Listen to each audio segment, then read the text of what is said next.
Hello guys, sa tingin ko nga saling sibuyas, pinakamurang sibuyas, tsa 25 mo in kilo.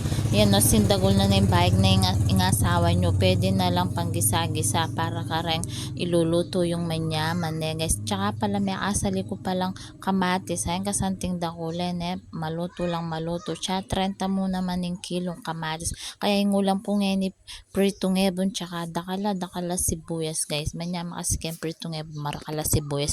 Ngayon yung magpali na pang mantika na guys, kaya papali tayo pa yung mantika, pinandit gisa ko na naman yung sibuyas, burgos sibuyas, maprito yung maprito para manyaman niya guys. Yan, ingebon makanyang pala magluto ngebon pigogo may guys, para yung sibuyas may halo yung gustong maya para magpunggol-punggol kaya meto nga lugar na guys, kaya manyaman na yung pangaprito ngebon na yan no, akichepo ta kanya na yung pangasanting pangaprito yung ngebon ko.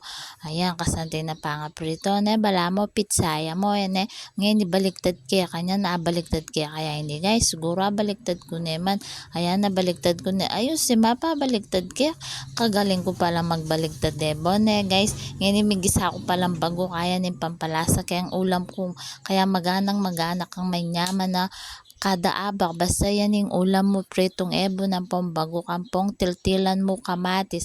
Ayan, makaredy na kaya lamesa yung ulaman ko kaya manganta na guys. Ayan o, kanya mga sumubon ang gana